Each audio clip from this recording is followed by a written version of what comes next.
আমি বলছি যে কেউ কিছু বলেনি, আমরা রেজিস্ট্রেশনকে মিট করতে এসেছি। কথা বলবি না, না না ক্ষমতা থাকে বলবি। ঠিক আছে ঠিক আছে ঠিক আছে, মানে বলছি তো আপনাকে বলেনি, থাকে বলবি না। উনি বললেন অন দ্য ক্যামেরা, আমি বলছি কেউ কিছু বলেনি। আপনি বাইরে থেকে পিসফুল হয়েছে আন্দোলন, আমরা সাময়িক প্রত্যাহার করেছি। আজকের দিনে খুশির দিন, কাজে আজকের দিনে খুশি আমি আছি। দুপক্ষের তুমুল বাকবিতণ্ডার মধ্যে দিয়ে রায়গঞ্জ বিশ্ববিদ্যালয় থেকে আন্দোলন সাময়িক প্রত্যাহার করল সারা বাংলা তৃণমূল শিক্ষাবন্ধু সমিতির উত্তর দিনাজপুর জেলা কমিটি। পাশাপাশি রায়গঞ্জ বিশ্ববিদ্যালয়ের রেজিস্ট্রার দুর্লভ সরকারের ঘরে দুপক্ষের তুমুল হট্টগোলের ছবি ধরা পড়ল টাইমস 14 বাংলার ক্যামেরায়। দর্শকদের উদ্দেশ্যে তা তুলে ধরা হলো। বাপে পারমিশন বাইট দিলেন না, উনি এখানে ডেপুটেশন দিতে এসেছিলেন, উনি বসে গেছেন। না উনি বললেন অন দ্য ক্যামেরা, বলেন আপনার পারমিশন নিয়ে বাইট। না না, তুমি যে বাইট দেওয়ার সময় কথা বলনি, এটাতে আমি খুব মানে অভিভূত। বাইট দেওয়ার সময় যে তোমরা কথা বলনি, এটাতে আমি ধন্য। তোমরা যে আমাকে কথা বলতে দিয়েছো, বাইট দেওয়ার সময় যে তোমরা কথা বলতে দিয়েছো, আমি খুব তোমাকে আমি ধন্যবাদ জানাচ্ছি। আমরা বাইট দিতে দিলে তোমরা বাইট দিতে দিলে না, আমাকে বাইট দেওয়ার অধিকার দিলে তো দিলে না, আমাকে কথা বলতে দিয়েছো। বাইট দেওয়ার সময় যে তোমরা কথা বলতে দিয়েছো, আমি খুব তোমাকে আমি ধন্যবাদ জানাচ্ছি। আমরা বাইট দিতে দিলে তোমরা বাইট দিতে দিলে না, আমাকে বাইট দেওয়ার অধিকার দিলে তো দিলে না। শুক্রবার এই আন্দোলন প্রত্যাহারের পাশাপাশি তার ঘরে দুপক্ষের বচসা সম্পর্কে রেজিস্ট্রার দুর্লভ সরকার কি বলেছেন শুনুন। স্যার, আজকের থেকে আন্দোলন তুলে নিল নন টিচিং, কি বলবেন? খুব ভালো, আমরা স্বাগত জানাই। আমরা একসাথে কাজ করতাম, করছি এবং করব আগামী দিন। এক্ষেত্রে বিধায়ক ভূমিকা নিয়েছে, বিশ্ববিদ্যালয়ের স্বাভাবিক অবস্থা ফিরিয়ে আনার ক্ষেত্রে বিধায়ক একটা প্রত্যক্ষ ভূমিকা নিয়েছেন এবং আপনার সাথে যোগাযোগ করেছেন এবং বলেছেন যে কোনো সমস্যা হলে রেজিস্ট্রার সরাসরি আমার সাথে কথা বলবেন। কি বলবেন? হ্যাঁ, মাননীয় বিধায়ক কালকে ফোন করেছিলেন, উনি জনপ্রতিনিধি, আমি ওনার উদ্যোগকেও সাধুবাদ জানাই। উনি বিশ্ববিদ্যালয়ের ছাত্রদের কথা ভেবেছেন, ছাত্রদের সমস্যার কথা ভেবেছেন, ভেবে নিয়ে উনি উদ্যোগী হয়েছেন। আমি মাননীয় উপাচার্যকেও জানিয়েছি ব্যাপারটা, উনিও সাধুবাদ জানিয়েছেন। উপাচার্য কি আসবেন এখন বিশ্ববিদ্যালয়ে? সেটা আমি বলতে পারছি না। উপাচার্য ওয়ার্ক ফ্রম হোম করছেন, আপনারা জানেন, আমরা এখনো কিছু জানাইনি। স্যার বলছি, 2 মাস ধরে একটা অচলাবস্থার অভিযোগ চলল, তারপরে আপনাদের পরীক্ষা, প্রভিশনাল সার্টিফিকেট, স্কলারশিপ, মার্কশিট, পরীক্ষা সবই পিছিয়ে আছে। তো এই আন্দোলনটা তোলার পর এই সমস্ত প্রক্রিয়া স্বাভাবিক হতে আর কত সময় লাগতে পারে বলে আপনাদের ধারণা? হ্যাঁ, এখন সবাইকে এক্সট্রা কাজ করতে হবে। আমরা এখন ছুটিগুলোর দিকে লক্ষ্য রাখবো। এই শিক্ষক অশিক্ষক সবারই ছুটির উপরে আমরা লক্ষ্য রাখবো। এখন সবাইকে এক্সট্রা কাজ করতে হবে এবং আগামী 15-20 দিনের মধ্যে আশা করি সবকিছু স্বাভাবিক হয়ে যাবে। পরীক্ষা কবে হওয়ার সম্ভাবনা রয়েছে? পরীক্ষা জানুয়ারিতেই হওয়ার কথা। তো দেখা যাক, মাননীয় উপাচার্যের সাথে কথা বলবো, কন্ট্রোলারের সাথে কথা বলবো। কন্ট্রোলার সাহেব তো ওনার স্টাফ অলরেডি কাজ শুরু করে দিয়েছেন আমি শুনলাম। তো আশা করছি খুব তাড়াতাড়ি সব স্বাভাবিক হয়ে যাবে। রেজাল্ট তো বের হয়নি। হ্যাঁ, রেজাল্ট বের হয়নি, আশা করছি সোমবারে এক সেট রেজাল্ট বের হবে। তাদের কাজ চলছে এবং আগামী সপ্তাহের মধ্যে হয়তো আস্তে আস্তে ধীরে ধীরে স্যারের পারমিশন নিয়ে রেজাল্ট হয়তো বের হয়ে যাবে। ছাত্রছাত্রীদের কোনো রকম অসুবিধা হোক এটা আমরা তো কেউই চাই না। না শিক্ষক চান, না অশিক্ষক চান, না আমরা চাই, কেউই চান, আপনারাও চান না। তো আশা করি যখন সবার সদিচ্ছা আছে এবং আজকে এই ঘটনাটা হলো, কিছুদিনের মধ্যে সবকিছু স্বাভাবিক হয়ে যাবে। আমরা মাঝে মাঝে যে আপনারা যে অবস্থানে বসেছিলেন সেই অবস্থানে বসার ফলে কি আজকের এই আন্দোলন তুলে নেওয়া হলো, কি মনে হচ্ছে? না না না, এগুলো করে কোনো লাভ নেই। কোনো কারোর সাথে কারোর কোনো বিরোধ নেই, কিছু ইয়ে নেই। সবকিছু শিক্ষার স্বার্থে হয়, ছাত্রছাত্রীদের স্বার্থে সবাই আমরা ভাবি। হ্যাঁ, একটা ফ্যামিলির মধ্যে 5 জনের 5 রকম মত থাকতে পারে, বিবাদ থাকতে পারে, কিন্তু সবাই মিলে আবার একসাথেই কাজ করি। যখন কোনো ক্রাইসিস হয় তখন তো সবাই মিলেই কাজ করে। এই শিক্ষকরাই করে, এই অশিক্ষক কর্মচারীরাই করেন, সবাই মিলে একসাথে কাজ করে। রায়গঞ্জ ইউনিভার্সিটিতে বহু ক্রাইসিস হয়েছে, বহু ক্রাইসিসে সবাই একসাথে কাজ করে উতরে দিয়েছে। অতএব হতেই পারে এটা। স্যার বলছি, দুটো বিষয়, একটা হচ্ছে যে কারণকে কেন্দ্র করে এই 2 মাস ধরে অচলাবস্থা ছিল, সেটা হচ্ছে শিক্ষাকর্মী তপন নাগের উপর থেকে সাসপেনশন প্রত্যাহার। এই বিষয়টা কি আপনারা কিছু ভাবছেন? সাসপেনশন প্রত্যাহারের এদের যে দাবি। তপন বাবু তো আমার কলিগ, রেসপেক্টেড কলিগ, এবং তপন বাবু সাসপেনশনের একটা পদ্ধতি চলছে। তো যেহেতু পদ্ধতি চলছে সেহেতু এই বিষয়ে আমি কোনো মুখ খুলবো না, তবে দেখা যাক। না, ওনারা গতকাল একটা অভিযোগ করেছিলেন যে তদন্ত কমিটি গঠন হচ্ছে, সেই কমিটি এখনো অবধি কোনো রকম কাজ এনকোয়ারি শুরু করেন, মানে সেই এনকোয়ারির যে প্রসেস সেরকম ভাবে শুরু হয়নি, সেই জন্য এটা বিলম্বিত করার একটা চেষ্টা। না, সবকিছুই একটা এনকোয়ারি কমিটি, সবকিছু একটা নিয়মে চলে। আমাদের স্ট্যাটিউটরি নর্মস আছে, সেই নর্মস এনকোয়ারি কমিটি কাজ করে। সুতরাং এই বিষয়ে আমি মুখ খুলবো না, তবে সবকিছু সব ঠিক আছে, দেখা যাক। স্যার আরেকটা বিষয় যে সেটা হচ্ছে এই কিছুক্ষণ আগে আপনার ঘরে টিচার্স কাউন্সিলের প্রেসিডেন্টের সঙ্গে আন্দোলন প্রত্যাহার যারা করলেন সেই সমস্ত শিক্ষাকর্মীদের একটা বচসা, টিচার্স কাউন্সিলের সেক্রেটারিকে আন্দোলনকারীরা কটূক্তি করছে বলে অভিযোগ আপনার ঘরে, এবং এখানে হাতাহাতির পর্যায়ে চলে যায় বিষয়টা। এই বিষয়টা কি ভাববেন যে এই রেজিস্টার্ড ঘর তো একটা রেস্ট্রিক্টেড ঘর, এখানে ঢুকতে গেলে অনুমতি প্রয়োজন বা প্রেস মিট করতে গেলে অনুমতি প্রয়োজন, কিন্তু অভিযোগ যে কোনো পক্ষেই কোনো সেই নিয়ম না মেনে এখানে এরকম একটা ব্যাপার হলো আর কি। আমি খোঁজ নিয়ে দেখবো, এরকম তো ছোটখাটো ঘটনা হয়, সেগুলো আমরা মিটমাট করে নেব। আপনার ঘরে হাতাহাতির একটা চেষ্টা, একটা বচসা, এইটাকে একটা ছোট বিষয় বলছেন? না, আমার ঘরে দেখুন কোনো অভিযোগ তো এখনো আমি পাইনি, আমি আপনার থেকে শুনলাম। আর আমার ঘরে সিসিটিভি ক্যামেরা বসানো রয়েছে, যদি কোনো অভিযোগ বা কিছু আসে তখন স্যারকে জানানো হবে, ব্যবস্থা নেওয়া হবে। আমার মনে হয় না এগুলো ইয়ে করবে। আজকে একটা ভালো দিন, আজকে পজিটিভ সবাই ভাবছে, আজকে সবাই ছাত্রদের কথা ভাবছে, আজকের দিনে এগুলো কথা না বলাই ভালো। দুপক্ষ কি পারমিশন নিয়ে এসেছিল আপনার ঘরে?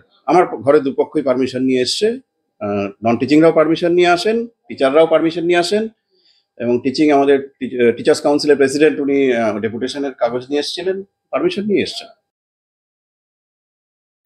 অন্যদিকে সারা বাংলা তৃণমূল শিক্ষা বন্ধু সমিতির জেলা সভাপতি তপন নাগ কি বলতে চেয়েছেন শোনাবো।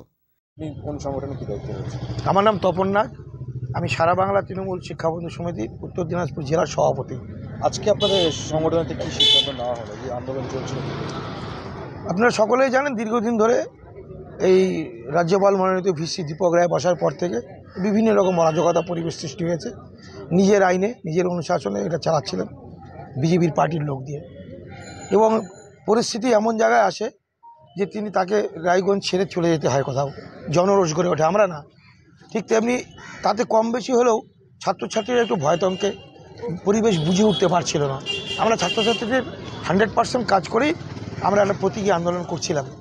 গতকাল আমাদের সকলের প্রিয় মানবিক বিধায়ক শ্রী কৃষ্ণ কল্যাণী মহাশয় আমাদের ডেকেছিলেন, তার সাথে আমরা আলোচনা করি, এবং আলোচনার শেষে তার নির্দেশ যে অনুসারে আমরা ছাত্রছাত্রীর স্বার্থে ছাত্রছাত্রীর মনোবল ফেরাতে, ভয়তঙ্ক সিচুয়েশন তাদের মধ্যে যেন না ঢোকে, কারণ আমরা তৃণমূল কংগ্রেস করি, আমাদের দায় এড়াতে পারি না, ভিসির মধ্যে পালিয়ে বেড়াতে পারি না। তাই আমরা দায়বদ্ধতার সাথে আমরা আগামী দিনে যে কিছু ক্যালেন্ডারমূলক কাজ আছে, যেটা ক্যালেন্ডারের সাথে সাথে করতে হয়, যেমন রেজাল্ট বের করা, পরীক্ষার ফর্ম ফিল আপ আছে, তারপরে স্কলারশিপের SC/ST তাদের গভর্নমেন্টের দেওয়া সেই কাজগুলো করতে হয়। সেগুলো চিন্তা ভাবনা করে ছাত্ররা যেন চালানোর সাফার না করে এবং তারা যেন মনোবল ফিরে পায়, সাময়িকভাবে আমরা এটা প্রত্যাহার করলাম। কিন্তু তপন নাগের সাসপেনশন তোলার আন্দোলন কোনো না কোনো দিক থেকে থাকবেই, সেটা হয়তো সাময়িক স্থগিত রাখা হলো ছাত্রছাত্রীর স্বার্থে এই কাজগুলো করার জন্য। আগামী দিনে ভিসি যেদিনই ঢুকবে সেদিনই আমাদের আন্দোলন শুরু হবে, বাট সেটা শান্তিপূর্ণভাবে এবং 100% ছাত্রছাত্রীদের পরিষেবা দিয়েই আমাদের এই আন্দোলন শুরু হবে। এই যে দীর্ঘদিন ধরে যে আন্দোলন, সেখানে লাস্ট পর্যন্ত বিধায়ককে হস্তক্ষেপ করতে হলো, এই জটিলতা কাটানো? না, দেখুন, তৃণমূল শিক্ষাবন্ধু সমিতি একটা পার্টির একটা উইংস, সেই উইংসে তো উনি এখানকার বিধায়ক, আর রায়গঞ্জ বিধানসভা কেন্দ্রের মধ্যেই এটা পড়ে এই বিশ্ববিদ্যালয়, তারও নৈতিক দায়িত্ব আছে যেন স্মুথলি চলে, সেখানে তার ইন্টারফারেন্স তো অবশ্যই দরকার। আর আমরা তার নেতৃত্বে চলি, এখানে তার ভালো মন্দ বোঝার ক্ষমতা আছে। তিনি এর আগেও ভিসিকে বলেছিলেন, আমাদের কৃষ্ণ কল্যাণী মহাশয়, যে এখানে প্রচুর দুস্থ ছাত্রছাত্রী থাকে। আমরা সকলেই জানি যে কৃষ্ণ কল্যাণী মহাশয় গরিব ছাত্রছাত্রীদেরকে, সাধারণ গরিব কৃষকদের পাশে আর্থিক থেকে সার্বিক সহযোগিতা করেন। তিনি একটা এখানে বক্স লাগাতে চেয়েছিলেন, কোনো রাজনীতির ব্যাপার ছিল না, যে কারোর বিরুদ্ধে কোনো অভিযোগ অনুযোগ অসুবিধা সুবিধা চিন্তার জন্য। এই ভিসি সেটা রাজনীতির চোখে দেখে সেটাও বসাতে দেননি। অতএব এক বিধায়কের যে এটা কনস্টিটিউয়েন্সি এরিয়া, সেখানে তার অবশ্যই একটা দায়বদ্ধতা থাকে, আর সে আলোচনার মাধ্যমে তিনিও ছাত্রদের ভালো চায়, গার্জিয়ানদের প্রতি একটা বার্তা দেওয়া বা গার্জিয়ানদের সাহস করার ব্যাপারটা, তার ভূমিকাটা অপরিসীম। আর সেদিক দিয়ে আমরা চিন্তা ভাবনা করে আমাদের সাথে তার একমত হয়েই আমরা আজকে এই সিদ্ধান্তটা নিয়েছি, আন্দোলন তুলে নিয়ে সাময়িকভাবে।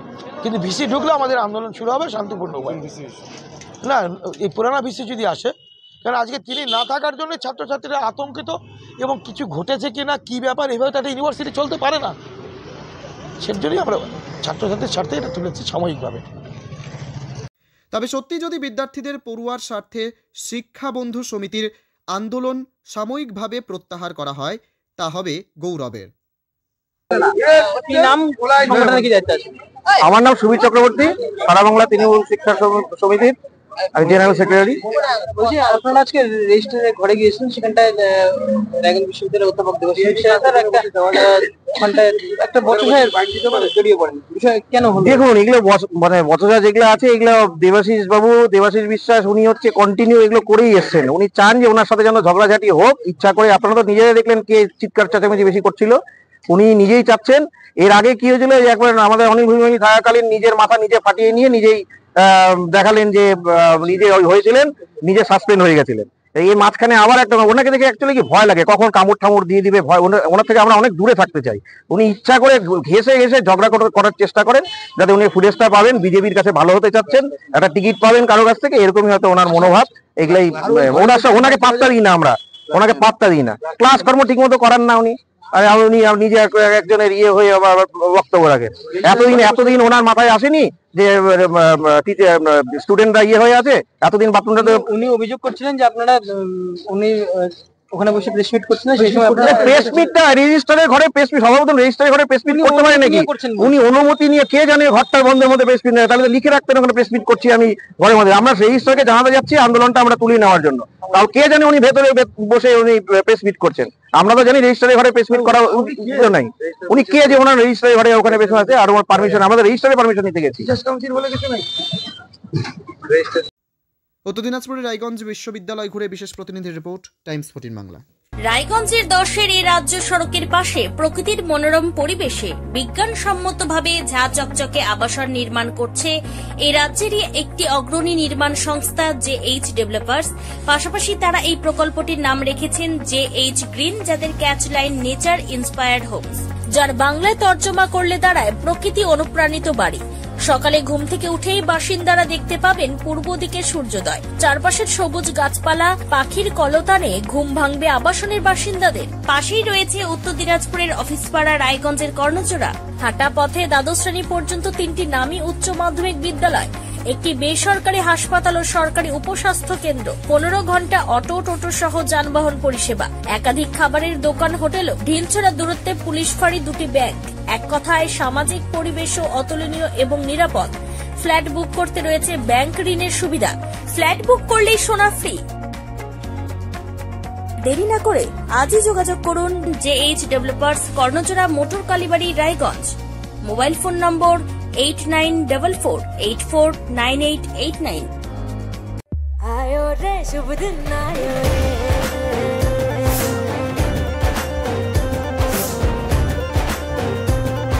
शुभ दिन आयो मन ने भायो, नयो नयो सो रंग ले आयो, होठों पे मुस्कान गुलाबी आयो रे, आयो रे। আপনি কি কিডনির রোগে ভুগছেন? তাহলে আর দেরি না করে আজই আসুন আপনার এলাকার একমাত্র বিশ্বস্ত প্রতিষ্ঠান জীবন রেখাতে। এখানে বিশেষজ্ঞ নেফ্রোলজিস্ট ডাক্তাররা লেজার ট্রিটমেন্টের মাধ্যমে রোগীদের সমস্ত ধরনের কিডনির এবং প্রোস্টেটের অপারেশন করে থাকেন। রোগী দেখছেন nephrologist doctor Arkaprabha Chakraborty, SSKM hospital, Kolkata. Doctor Sunil Kumar, Apollo hospital, Kolkata. Doctor Pinaki Mukherjee, NRS hospital, Kolkata. এছাড়াও এখানে প্রতিদিন অপারেশন করছেন ও বহির্বিভাগের রোগী দেখছেন ইউরোসার্জন ডক্টর আতার কাশিম, PG হসপিটাল, কলকাতা। তাছাড়াও এখানে স্বাস্থ্যসাথী কার্ড ও ওয়েস্ট বেঙ্গল হেলথ স্কিমের সুবিধা রয়েছে। আমাদের ঠিকানা রায়গঞ্জ, উকিলপাড়া। বিশদে জানতে কল করুন 8373066655 অথবা 8373066644 এই নম্বরে।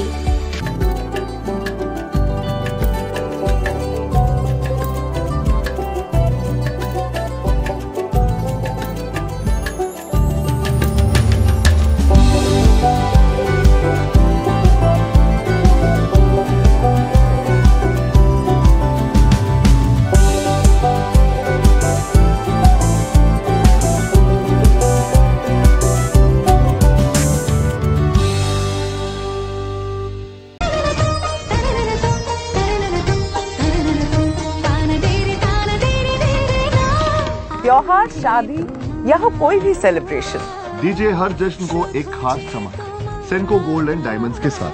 तो इस फेस्टिव सीजन को और भी रोशन करिए सेंको के बारीक कारीगरी, टाइमलेस डिजाइन और 85 सालों के भरोसे के साथ। और देखिए भूल भुलैया 3 ओनली इन सिनेमा। আপনি কি চাকরি পরীক্ষার্থী? চাকরি পরীক্ষার বই খুঁজছেন?